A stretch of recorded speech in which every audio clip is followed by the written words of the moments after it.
आता एक चांगलं झालं आहे सर की त्यात आता विभाग पण माझ्याकडेच आहे सार्वजनिक बांधकाम आणि लागणारे जे काही काय म्हणायचं फंड्स जे आहेत ते पण सार्वजनिक बांधकाम विभागाकडनंच येणं अपेक्षित आहे. म्हणजे ती जागा हँडओव्हर वगैरे जे काही झाले त्याचं त्यामुळे लवकर त्याचा आम्ही निर्णय करू. आणि माझ्या माहितीनं ते आता बऱ्यापैकी अंतिम टप्प्यात आले तर ते म्हणजे हाती गेला शेपूट राहिलं जे आपण म्हणतो तसं झाले तर हां तर ते आम्ही करू. आणि निधी पण मला कलेक्टर मॅडमनी थोडं ब्रीफ केलं.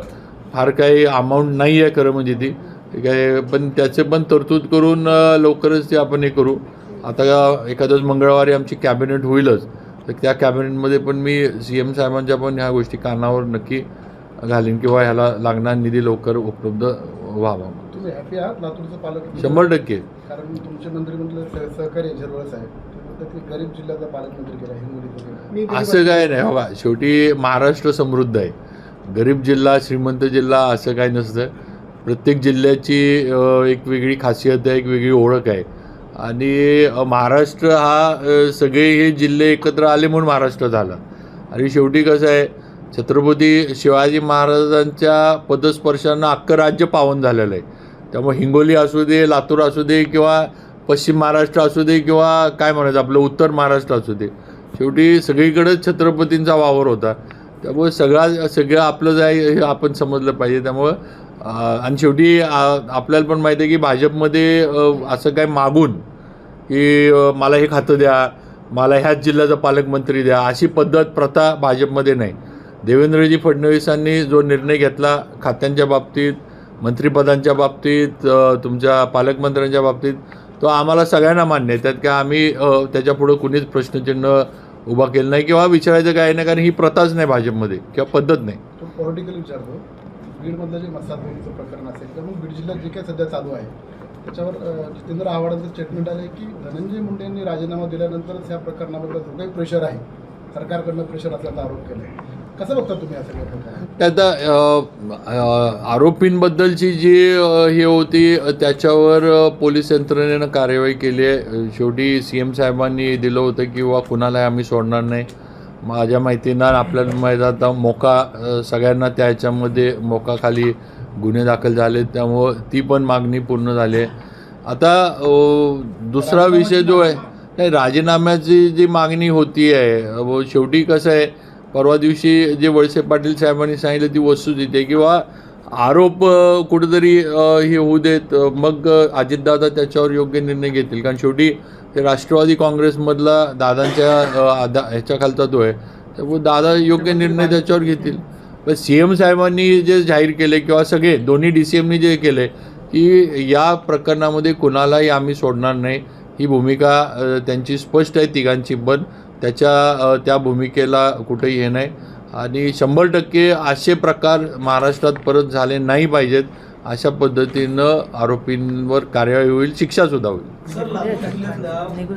बर्ड फ्लू आढळलेला आहे त्याची आता काय स्थिती आहे आणि अहमदपूरमध्ये देखील काही पोल्ट्रीमध्ये अज्ञात कारणाने हे सध्या जर आज आम्हाला जे आता CO साहेब इथं आहेत तर आज आपल्या जिल्ह्यामध्ये लातूर जिल्ह्यामध्ये बर्ड फ्लूचे तसे केसेस नाही आहेत.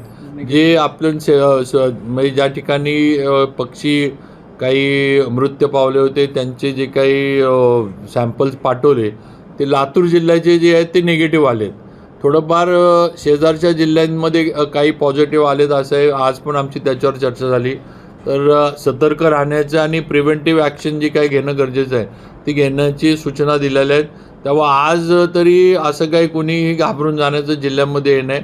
आणि आपल्याला आमची सगळ्यांचीच विनंती आहे प्रशासन म्हणून पालकमंत्री म्हणून की आपणसुद्धा थोडं हे करावं की बर्ड फ्लूचं असं काही लातूर जिल्ह्यामध्ये नाही थोडंफार ॲडजस्टमेंट एखाद्या म्हणजे आपल्या जिल्ह्याच्या बाहेरच्या एखाद्या पण आपण जी काही कार्यवाही जी काही टीम्स ठेवल्या पाहिजे प्रिव्हेंटिव्ह जे काही पाहिजे ते आपण तयारी ठेवली आहे आणि त्याच्यावर आम्ही लक्ष ठेवून आहे.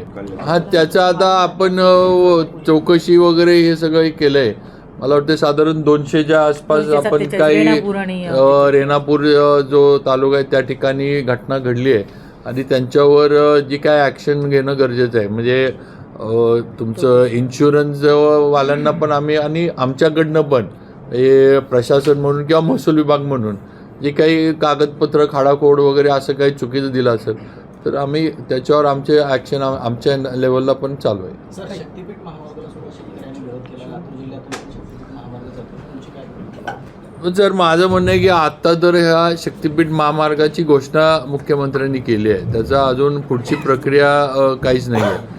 आणि शेवटी या महामार्गामुळं आता सध्या आपण म्हणतो ना, काय म्हणायचं आता, रिलिजियस टुरिझम म्हणजे आता म्हणजे टुरिस्ट पण येतात, पण ते धार्मिक स्थळांना भेटी देण्यासाठी दर्शनासाठी येतात, तर ह्याचा आपल्याला खऱ्या अर्थानं फायदा होणार आहे. आता घोषणा केल्याच विरोध लगेच करायचा. माझं म्हणणं आहे थोडं ते शक्तिपीठाची मुख्यमंत्र्यांची जी संकल्पना आहे ती आधी जरा समजून तरी सगळ्यांनी घ्यावी.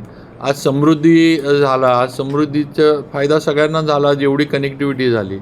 आज आता आपल्याच विषयात आपणच आपला हायवेचा विषय बघतोय, काय हा बार्शीचा टेंभुर्णीचा. आज एक हायवे आपल्याला झालेला नाही तर आपल्यावर परिणाम किती झाला आहे लातूर जिल्ह्यावर हे तुम्हीच बघताय. लगेच नुसती घोषणा केली की विरोध करणं हे योग्य नाही. तुम्ही माहिती घ्या त्या ह्याचं काय काय नाही आणि मग काय असेल ते त्याच्यात काय चुकीचं होत असेल तर दाखवा तुम्ही, त्यात आम्ही दुरुस्ती करू.